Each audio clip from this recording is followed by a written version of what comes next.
ध्यान से सुनिएगा श्लोक को। भगवान की लीला अमोघ है। वे लीला से ही इस संसार का सृजन, पालन और संहार करते हैं, किंतु कभी उसमें आसक्त नहीं होते। प्राणियों के अंतःकरण में छुपे रहकर ज्ञान इंद्रिय और मन के नियंता के रूप में उनके विषयों का ग्रहण भी करते हैं, परंतु उनसे अलग भी रहते हैं। वे परम स्वतंत्र हैं। ये विषय उन्हें कभी लिप्त नहीं कर सकते। जैसे अनजान मनुष्य जादूगर अथवा नट के संकल्प और वचनों से की हुई करामत को नहीं समझ पाता। जादूगर जो खेल खेलता है तो हम और आप उसके खेल को तभी हम कहते हैं जादू, लेकिन वो तो क्या कर रहा है, उसके लिए तो करामत है, खेल है।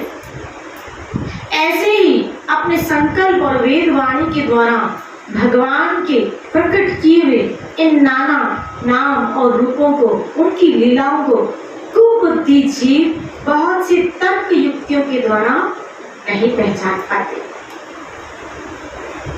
भगवान की शक्ति और पराक्रम अनंत है, उनकी कोई थाह नहीं पा सकता। वे सारे जगत के निर्माता होने पर भी उससे सर्वथा परे हैं। अब ध्यान से सुनिए श्लोक। उनके स्वरूप को अथवा उनकी लीला के रहस्य को कौन जान सकता है? यहाँ बताएं, कैसा व्यक्ति जान सकता है?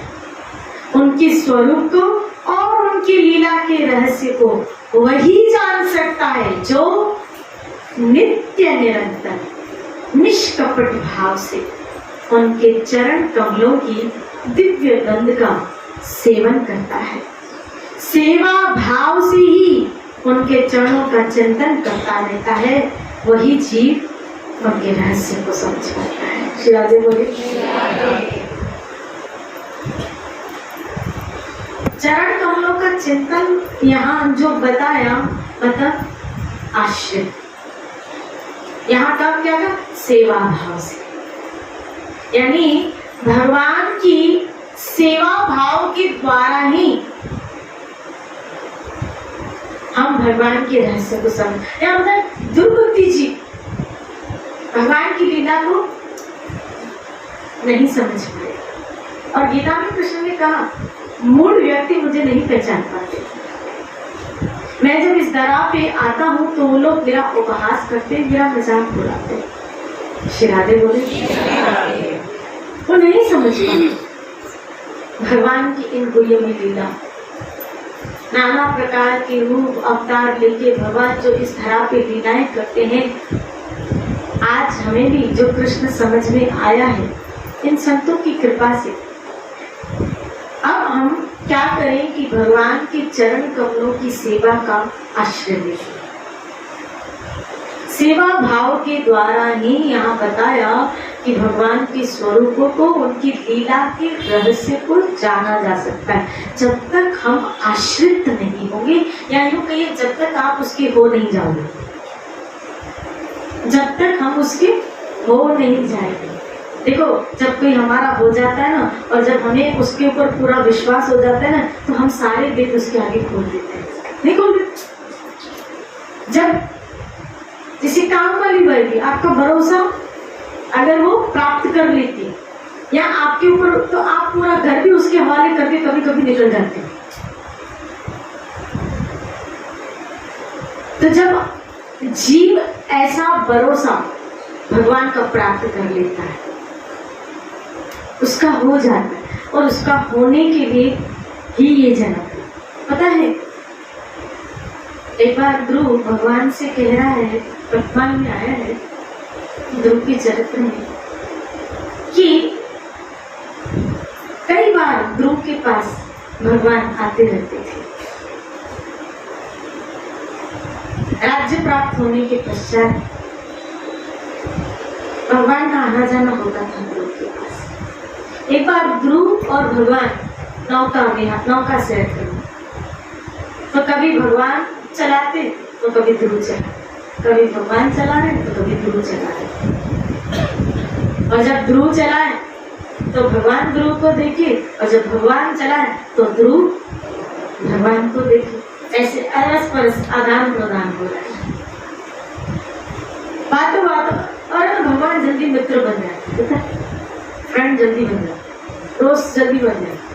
उनका स्वभाव ही ऐसा है, मधुर। आज ही एक शास्त्र में पढ़े थी, भगवान के मधुसूदन शब्द की बहुत अच्छी उन्होंने व्याख्या की। मतलब मधु, भगवान की मधु और मधुर, उन्होंने इस तरह व्याख्या की। तो जीव जिसके जीवन में अथाह दुख, आंसू बहे, तो जब मधुर भगवान उसके जीवन में आते हैं, उनकी हंसी, उनका देखना जब उसके जीवन में आते तो उसका रोना धोना सूख जाता है। अब वो संसार के लिए रोना, पहले बहुत रोते थे, लेकिन श्री कृष्ण के जीवन में आ जाने के पश्चात अब संसार के लिए रोना नहीं आए, अब रोना आए तो गोविंद के लिए। पहले बहुत रोते थे, ये ऐसा करता है, ये ऐसा करता है, कुछ नहीं पूछ सकते थे तो रो लेते थे और क्या कर लेते। लेकिन कृष्ण के आने के बाद जैसे आंसू ही हमारे बोलो सूख गए। श्री राधे बोली, अभी आश्चर्य नहीं होता है, अभी वो बोल के भी चले जाते हैं तो भी हम हंसते हैं। श्री राधे बोली, और कभी कभी तो लोग कहते हैं जीत थी भैया, जीत हो गई है, ऐसा बोलते हैं। श्री राधे बोली कि क्यों? क्योंकि गोविंद हमारे जीवन में आ गया तो उसने हमारे आंखों से दुख के आंसू, संसार के दुख के आंसू देखे, सूख दे, सूख दे। कृष्ण ऐसे, कृष्ण ऐसे। तो ध्रुव कह रहा है कि प्रभु, जब मैं घर से आपकी प्राप्ति के लिए निकला था तब मुझे नारद मुनि ने एक बात कही थी। उन्होंने मुझे कहा था कि भगवान को पाना इतना आसान नहीं है। बड़े बड़े योगी, जति, सती बहुत जन्मों तक, काल तक तप करते रहते हैं, तब भी वो भगवान को नहीं पा पाते। और तुम सोच रहे भगवान को पाओ, तो प्रभु नारद जी ने जो ये बात की वो मिथ्या नहीं हो सकती कि आपको प्राप्त करना मतलब बहुत जन्म, बहुत कठिन तपस्याएं, बहुत तप करना पड़े, और आपको मुझे 5 महीने में दिए, 6ठे महीने में तो आप आ गए थे। भगवान मुस्कुराए, हंसे, बोला ध्रुव इस गलत फहमी में मत रहना, ये कहने की बातें हैं। श्री राधे बोली तो बोला रुको मैं बताता हूँ तुम्हारा इतिहास। श्री राधे बोली ध्रुव का पूर्व इतिहास जन्म निकाला, भगवान ने उसको वो आंखें दिव्य दृष्टि दी। जब ध्रुव देखता है उस दिव्य दृष्टि के द्वारा, तब पता चला क्या उसने करोड़ों जन्म, जिसमें कई जन्म तो उसने कंदराओं में, गुफाओं में बैठ के तपस्या की, कई जन्म तो उसने जल में खड़े रह के तप किया है, कई जन्म सूर्य का ताप सह के, कई जन्म एक पांव पे खड़े रह के। और ध्रुव चकित हो जाता है कि प्रभु ऐसा बोला, ये तो सब साधन है, वैसे भी मैं मिल जाऊं तो कृपा से ही मिलता। श्री राधे बोली साधन करना पड़ता है जीव को। मैं उसी दिन कहा भक्त अगर शरण में आया तो क्या करेगा? भजन, सत्संग, हरि कथा, हरि चर्चा, हरि सेवा, यही तो करेगा। उसका आश्रय लेके यही तो करेगा, और क्या करेंगे? बस उसका भोग ही करना है, समझना ही बात। अब ये करना है, उसका भोग ही करना है कि तेरे हम तुम्हारे हे प्रभु जी, हम तुम्हारे हैं प्रभु, हम तुम्हारे हैं।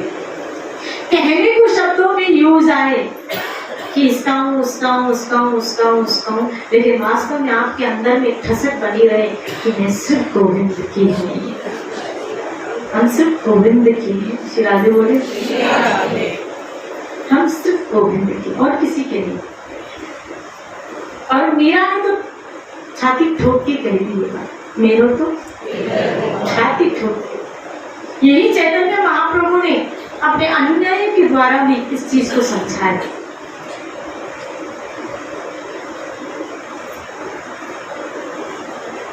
ऐसा कृष्ण उन्होंने प्रदान किया, ऐसा कृष्ण उनको। और यहाँ देखो, यहाँ ये बातें भगवान के चरण कमलों का सेवन करने से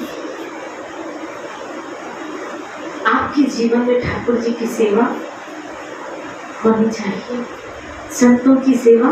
वैसे भी हम किसी न किसी की सेवा तो बोलो कर ही रहे। कहीं नौकरी कर रहे हैं तो 2 पैसे लेने के लिए वहां भी सेवा ही कर रहे हैं, किसी न किसी की तो सेवा। भाई 8 घंटे नौकरी करते हैं, तब जाके वो क्या देता है, सैलरी देता है। शिरारे बोले है कि नहीं? लेकिन इसकी नौकरी करके देखो क्या मिलता है। लेकिन बहुत मुश्किल है, बहुत मुश्किल है, बहुत मुश्किल है 2 घंटे खाली बैठ के भजन करना। करके दिखाओ, बहुत मुश्किल है माला घुमाना, बहुत। एक दिन कबीर जी कहीं जा रहे थे तो किसी ने कबीर जी को टॉन्ट कर दिया, वो टॉन्ट ले लिया। मुफ्त क्या खाते हैं, कुछ करना नहीं, खाली माला घुमानी है, राम राम करना है, कमाओ तो पता चले। शिराधे ऐसा किसी को कबीर ने कहते। कबीर ने उस व्यक्ति को कहा, भाई तुम पूरे दिन में कितने कमाते हो? 100 रुपये कमा दो। कबीर ने कहा, मैं तुम्हें 200 दूंगा। क्या दूंगा? 200 दूंगा। जितनी देर तुम खाली काम करते हो उतनी देर खाली बैठ के आराम आराम करो, पकड़ो ये माला और बैठ के राम राम करो। जितनी देर तुम वहां काम करते, कितनी देर करते हो? 8 घंटे काम करते हो, थोड़ा 8 घंटे खाली क्या करो, राम राम करो। और कितने क्या दूंगा? 200। बस इतना ही करना है? बोला हाँ इतना ही करना है। कबीर जी ने अपनी कुटिया के बाहर उसको बैठा दिया और दे दी मां। बोला करो। अब 2-3 घंटे तो निकले, लेकिन जैसे जैसे समय पसार हो रहा था उसके पसीने छूट रहे थे। शिरारे बोले, बोला ये लो अपनी कंठी माला। शिरारे बोले, इतना आसान नहीं है भजन करना।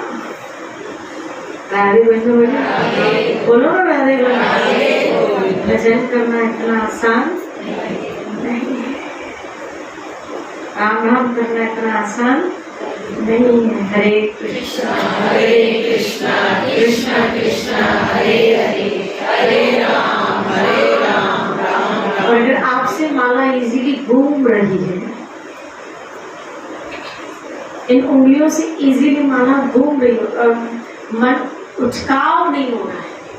तो कभी मन क्या होता है, उचकाव होता है, लेकिन मन उचकाव नहीं हो रहा है, आपको करना अच्छा लग रहा है, सुकून आ रहा है।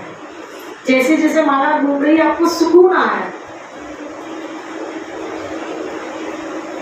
तो समझ लेना ये भगवान की हमारे ऊपर विशेष कृपा है। इसका मतलब चित्त साफ हो रहा है तभी अच्छा लग रहा है। जब तक चित्त साफ नहीं होता तो भजन करना अच्छा नहीं लगता। शिराधे बोले, मन न करने की क्या ढूंढता, बहाने ढूंढता है, बहाने। हमें भक्ति करने के बहाने ढूंढने चाहिए, कीर्तन करने के बहाने ढूंढने चाहिए, सत्संग करने के बहाने ढूंढने चाहिए।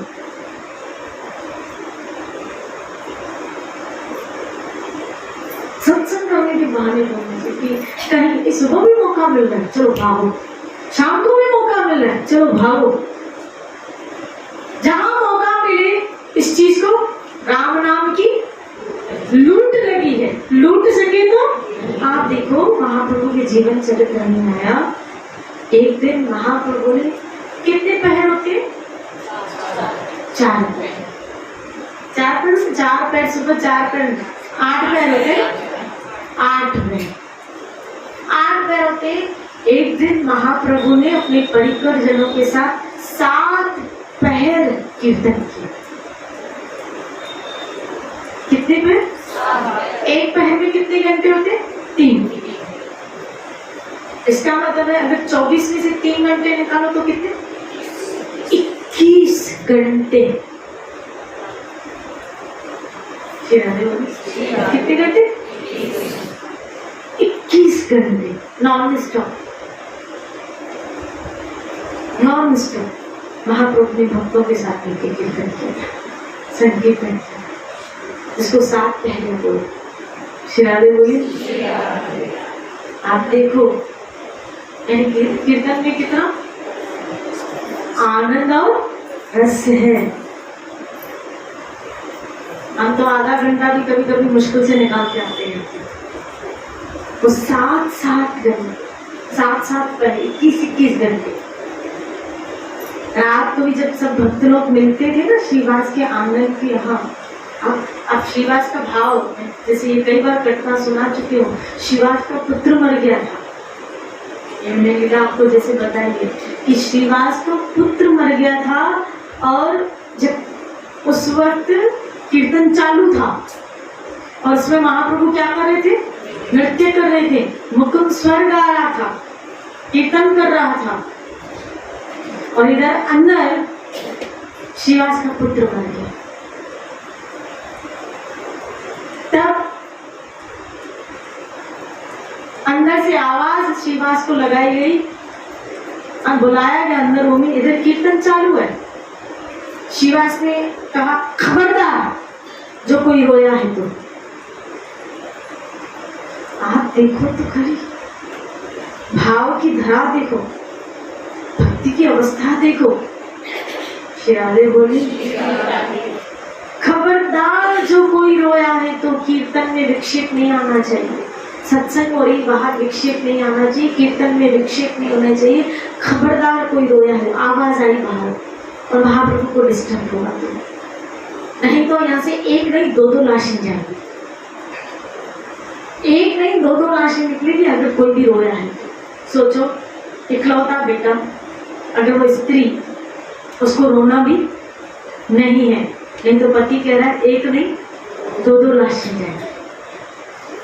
भाव क्या कि कीर्तन में खाली कोई डिस्टर्ब नहीं करे, कीर्तन हो जाए पूरा सब चले जाए, फिर हम उसका दाह संस्कार करेंगे। श्री राधे बोली, ऐसे नहीं 2-4 संतान भी एक ही। तो आज का जीवो तो क्या बोला, सत्संग कैंसिल करो,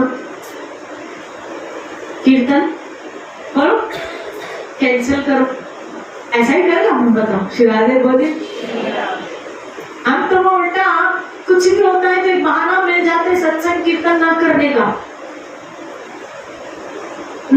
का, और हम उसको स्किप भी कर देते हैं। ठीक है, इसका मतलब हमारी भक्ति में अभी वो बात नहीं है, हमारा अभी ईश्वर के प्रति वो भाव ही नहीं है, डिटर्मिनेशन वो है ही नहीं ईश्वर के प्रति। श्री राधे बोले कि जहां हम संकल्पबद्ध हो और ऐसा भाव हो कि, इसीलिए मैं कहती हूँ महत्व बुद्धि आपकी कहाँ चली गई है? श्री कृष्ण में। अगर श्री कृष्ण में महत्व बुद्धि चली गई है तो फिर आप हमेशा जिंदगी भर सिलेक्शन पहले कृष्ण का ही करोगे, गोविंद का ही करोगे, जब महत्व बुद्धि वहां चली गई। श्री शिवास की महत्व बुद्धि वहां चली गई कि नहीं, कीर्तन बंद नहीं होना चाहिए, महाप्रभु के आनंद में भंग नहीं होना चाहिए। और हुआ क्या, जब कीर्तन पूरा हुआ, मुकुंद के कानों में बात की कि ऐसी बात है, तो मुकुंद ने जब कीर्तन पूरा किया, महाप्रभु बैठे करे, तो मुकुंद महाप्रभु के कानों में कहता है कि प्रभु ऐसी बात है, श्रीवास का ऐसे पुत्र का दिवंगत हो गया है, हाँ प्रभु आश्चर्य से बताया क्यों नहीं? बोला श्रीवास ने सबको मना किया था कि जब तक कीर्तन पूरा नहीं हो तब तक कोई। हाँ प्रभु आश्चर्यचकित हो गए। नहीं श्रीवास, ऐसा वैष्णव, ऐसा भाव वैष्णव के प्रति, सत्संग के प्रति, कीर्तन के प्रति तुम्हारा ऐसा भाव। महाप्रभु उस स्थान पे आए अंदर घूमने में और उस बच्चे को देख के कहा, अरे ओ जीव, तुम श्रीवास का आंगन छोड़ के क्यों जा रहे हो? श्री राधे बोली, क्यों जा रहे हैं यहाँ से? अरे महाप्रभु ने तो जन को ऐसे प्रेम बांटा है, क्यों जा रहे हो?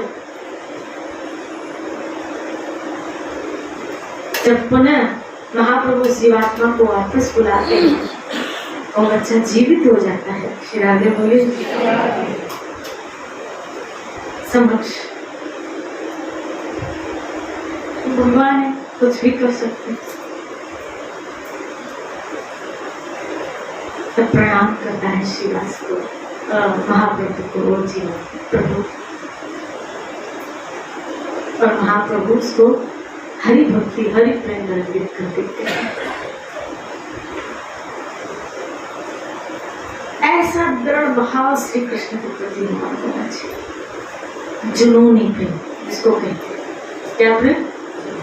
जुनूनी प्रेम। उसी के लिए सोच, उसी के लिए कार्य और सत्संग आपको भक्ति में आगे बढ़ाने के लिए। देखो यही, अगर बढ़ना चाहते हो तो साधन भी यही है, निष्कपट भाव से। यहाँ पे जो भाव है, निष्कपट भाव से, जो हरि के चरणों का चिंतन और उनकी सेवा से युक्त हो जाते हैं, जुड़ जाते हैं। मेरे तो आधार श्यामा श्याम के चरण, श्यामा श्याम के चरणों का क्या ले लीजिए? आश्रय ले लीजिए, उनका आधार ले लीजिए। सत्संग भजन कीर्तन के द्वारा ये आधार है,